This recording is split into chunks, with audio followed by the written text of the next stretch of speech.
of YI Yuva of Kongu institutions.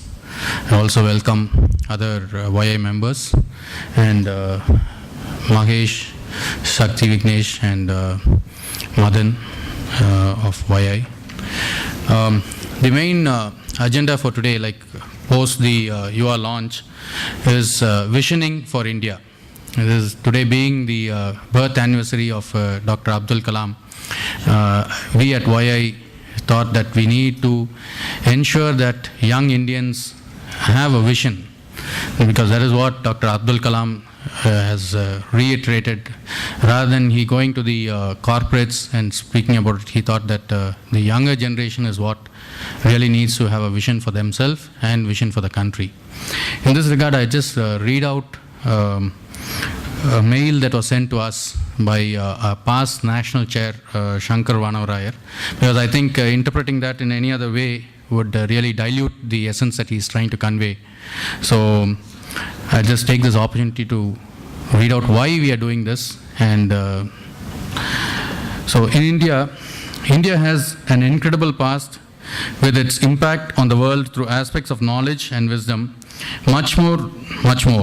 In the last many centuries, our land went through complex situations due to geopolitical issues and integral dynamics in the recent past. In the last few decades, India felt left behind in economic development, scientific advancements, and social justice, even with the strengths in the nation and its people's capabilities. This resulted in apathy and even moments of anarchy. And the real issue are facets of poverty and inequality. Indians were lost in dealing with the chaos of the present or being romantic with the past. We had long forgotten the nostalgic fervor and vision that existed in the era of seeking liberalization. Of course, some advancements and many good realities kept us moving, and the inherent strengths of the economy, democracy, and culture were the foundation and fuel. In this context came an Indian into our national scene and into our minds, Dr.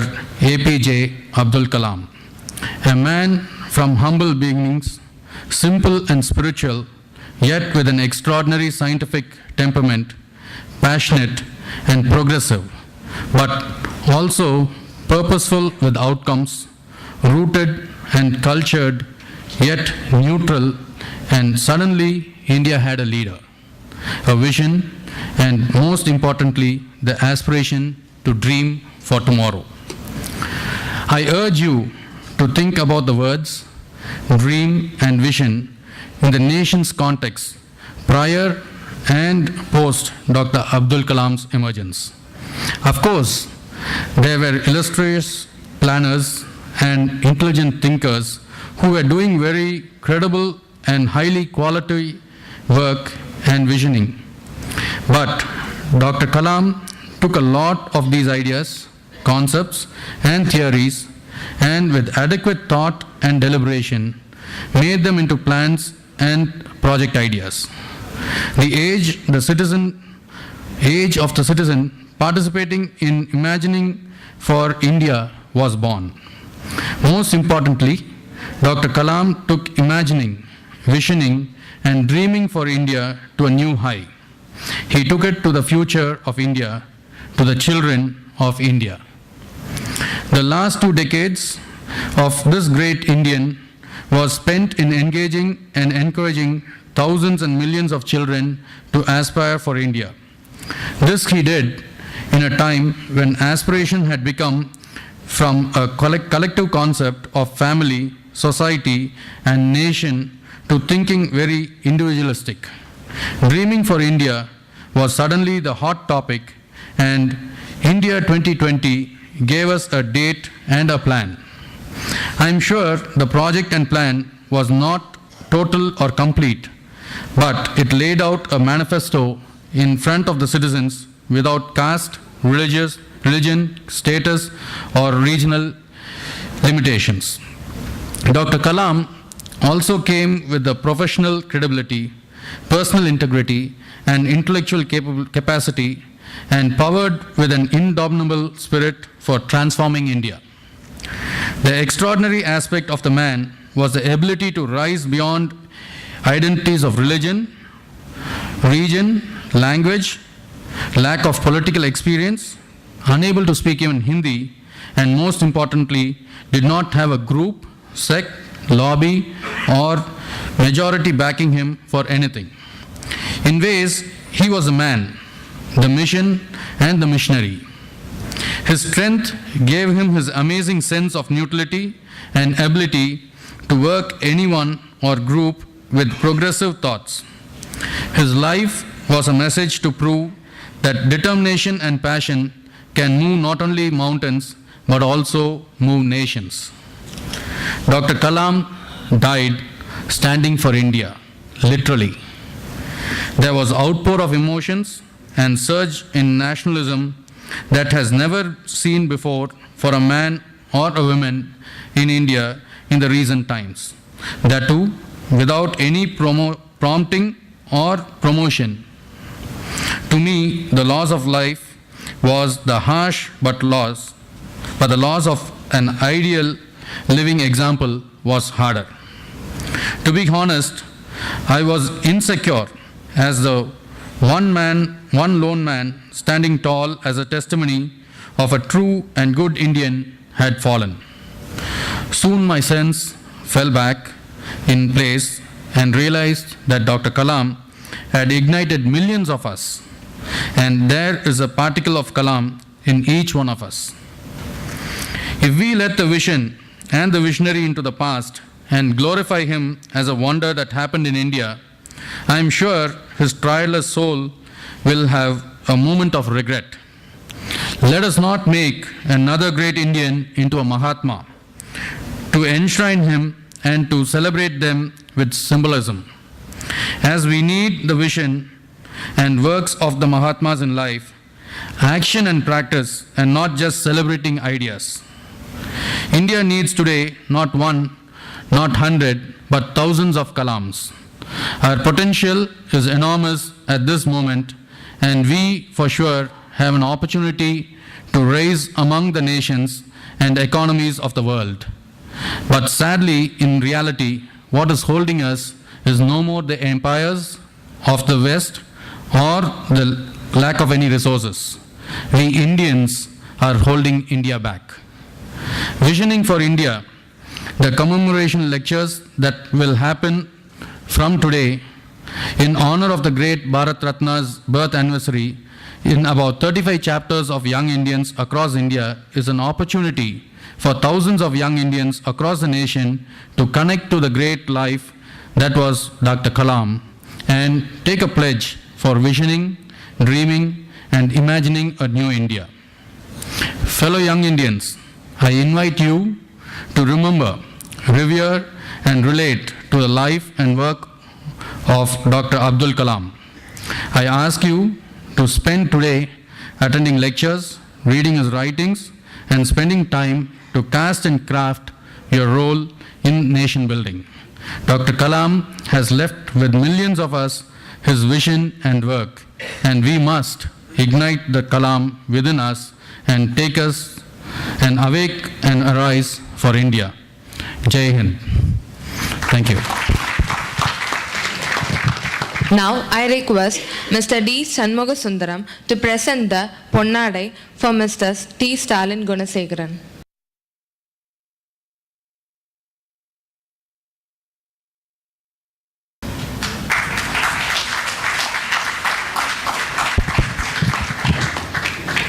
Now I request Mr. R. Somasundaram, Head of the Department, to present the memento for Mr. T. Stalin Gunasekharan.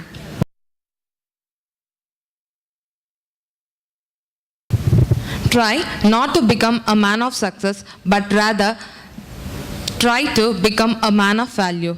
This quote is mentioned for Mr. T. Stalin Gunasekharan. Now I request the chief guest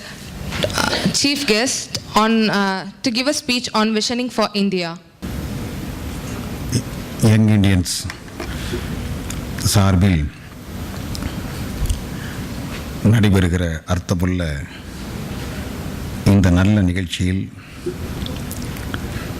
பங்கேற்று இந்த நிகழ்ச்சியின் நோக்கங்களை பற்றி நம்முடைய உரை நிகழ்த்தி விடைபெற்று சென்றிருக்கின்ற OII young Indians அமைப்பினுடைய ஈரோடு கிளை தலைவர் அன்பிற்குரிய டி சண்முகசுந்தரம் அவர்களே, எனக்கு முன்பு இந்த இடத்தில் உரை நிகழ்த்தி விடைபெற்று சென்றிருக்கின்ற OII யுவா என்ற மாணவர் அமைப்பை வழிகாட்டி கொண்டிருக்கின்ற அன்பிற் சிறந்த நண்பர் PV மகேஷ் அவர்களே, நன்றி உரையாற்ற இருக்கின்ற இணை தலைவர் PM செந்தில்குமார் அவர்களே, இந்த கல்லூரியில் பணியாற்றி முத்திரை பதித்துக் கொண்டிருக்கின்ற பெரும் மரியாதைக்குரிய துறை தலைவர்களே, பேராசிரியர் பெருமக்களே, இருபால் மாணவ செல்வங்களே, நண்பர்களே,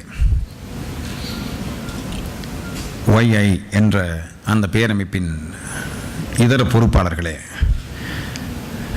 அனைவருக்கும் மாலை வணக்கத்தை மகிழ்ச்சியோடு தெரிவித்துக் கொள்கின்றேன்.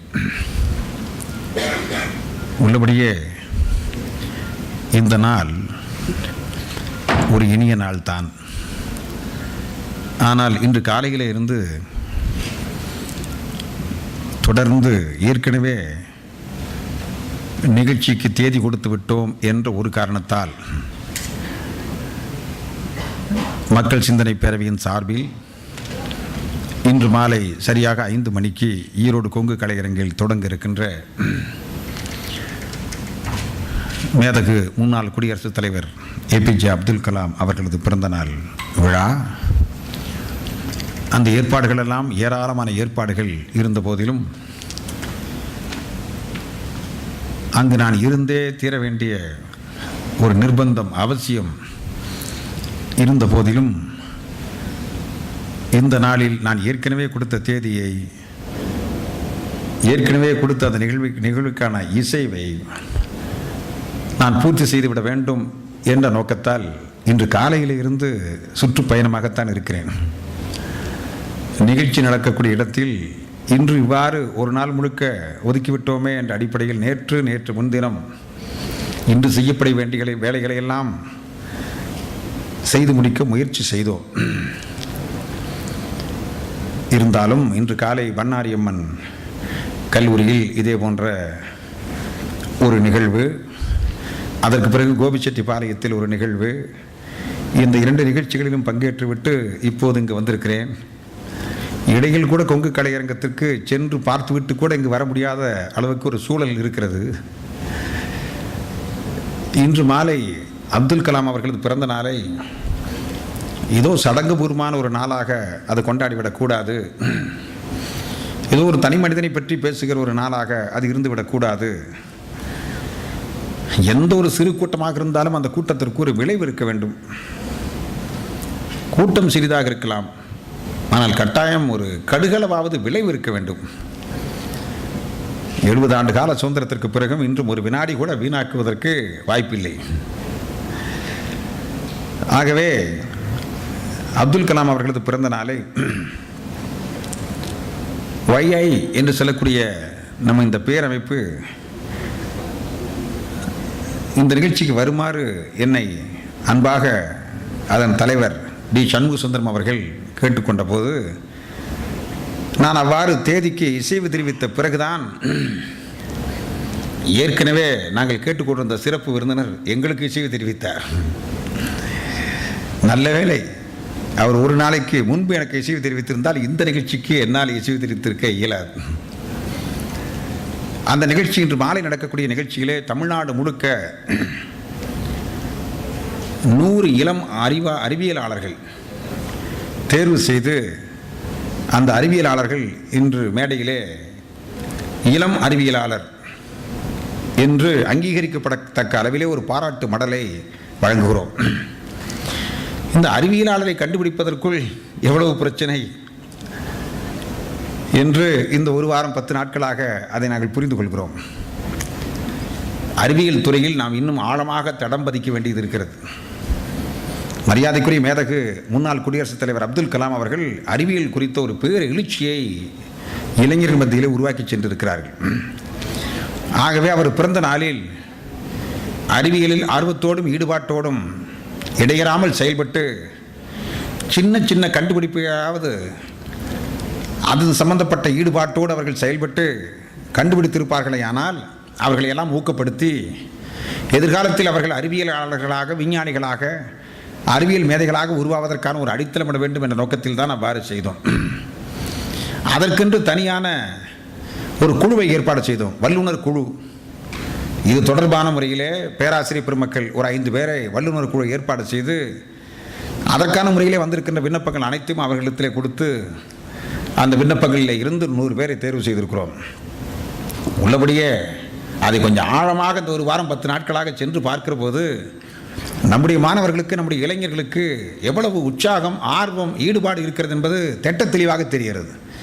சரியான வழிகாட்டுதல் இல்லை, ஒரு நல்ல முறையிலே உற்சாகப்படுத்தக்கூடிய அளவுக்கு ஒரு சூழல் இல்லை. ஒரு சிறந்த முறையிலே வழிகாட்டுதல் இருக்கும் என்றால், உற்சாகப்படுத்தக்கூடிய அளவிலே சிறந்த முறையில் ஒரு நல்ல சூழல் நாட்டில் நிலவும் என்றால், இந்த குருத்து போன்ற இளைஞர்கள் எந்த அளவுக்கு மிகப்பெரிய சாதனையை சிம்மல்களாக வருவார்கள் என்ற சிந்தனை தான் எனக்கு கடந்த 10 நாட்களாக ஓடியது. அது மட்டுமல்லாமல் 2 புத்தகங்கள் இன்று மாலை வெளியிடப்படுகின்றன.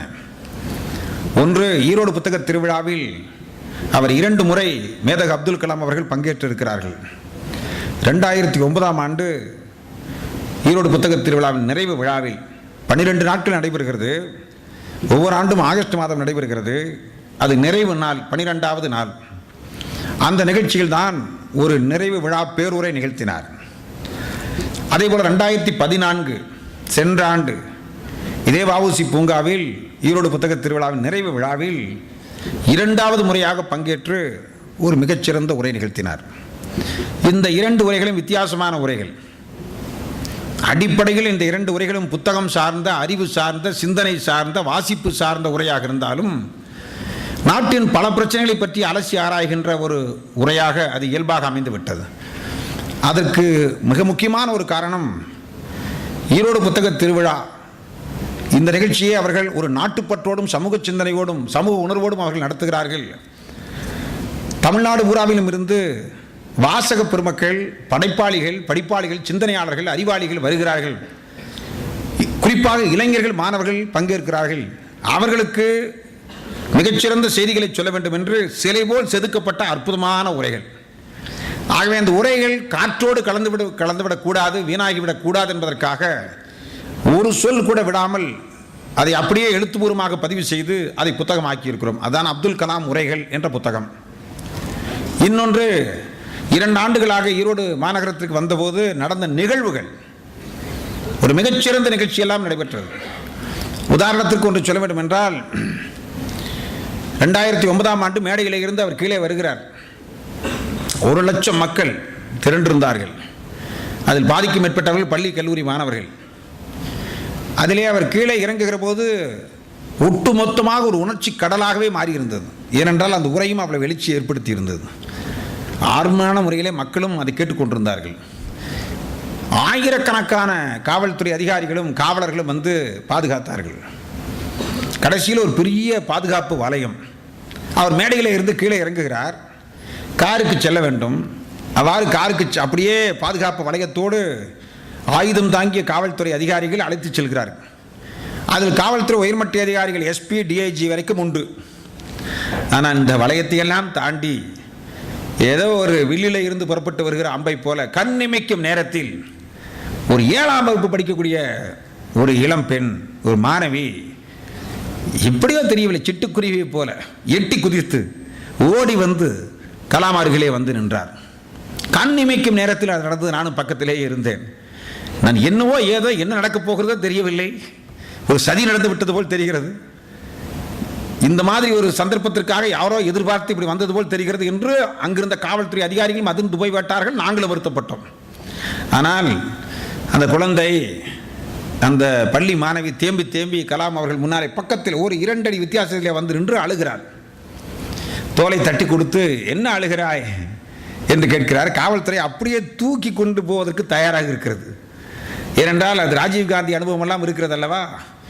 ஆகவே அப்படியே தூக்கி சென்று விட வேண்டும் என்று துடியாய் துடிக்கிறது காவல்துறை. ஆனால் கொஞ்சம் பொறுங்கள் என்றார் கலாம். நானும் பக்கத்திலே நின்றேன், அந்த காட்சியை பார்த்தேன். கொஞ்சமும் பதட்டம் அடையவில்லை, ஒரு துளி பதட்டம் அவரிடத்திலே இல்லை. என்ன ஆயிற்று என்று கூட அவர் கேட்கவில்லை. கொஞ்சம் விடுங்கள், பாருங்கள், ஆசுவாசப்படுத்துங்கள் என்றார். என்னம்மா என்றார். அந்த 7ஆம் வகுப்பு பெண்மணி தேம்பி தேம்பி அழுகிறது, சொல்ல வரவில்லை. தோலை பிடித்து கொஞ்சம் தட்டி கொடுத்து உலுக்கி கேட்டார். என்ன? அவர் அவசரமாக காரில் ஏற வேண்டும், இருந்தாலும் அதை கேட்டார். கேட்ட பிறகு நான் விஞ்ஞானியாக வேண்டும், அதுதான் என் விருப்பம். நான் கோயம்புத்தூரில் இருக்கிறேன், கோயம்புத்தூர் நீங்கள் வந்தபோதே உங்களை பார்க்க வேண்டும் என்று விரும்பினேன், என்னால் முடியவில்லை. இப்போ ஈரோடு வருவதாக கேள்விப்பட்டேன், ஆகவே எங்கள் அப்பாவையும் அழைத்துக் கொண்டு ஈரோடு வந்தேன். தூரத்தில் நின்று கொண்டிருந்தேன், நீங்கள் கார் ஏறிவிட்டால் அதற்கு பிறகு உங்களை பார்க்க முடியாதே என்று துடித்தேன். எனக்கு எப்படி அங்கிருந்து இங்கே வந்தேன் என்றே தெரியவில்லை என்று சொல்லி சொல்லி அழுகிறது. அதற்கு பிறகு தோலை தட்டி கொடுத்து விட்டு, நீ கண்டிப்பாக விஞ்ஞானியாக வருவாய், நீ நன்றாக படி, முதல்ல படி, பிறகு நீ விஞ்ஞானியாக வருவாய் என்றெல்லாம் ஆசுவாசப்படுத்தி விட்டு ஒரு மகிழ்ச்சியோடு அந்த பெண்ணை திருப்பி அனுப்பினார். அந்த பெண் அந்த மாதிரி உணர்ச்சி வசப்பட்டதுக்கு என்ன காரணம் என்றால், அன்று அவர் நிகழ்த்திய உரை,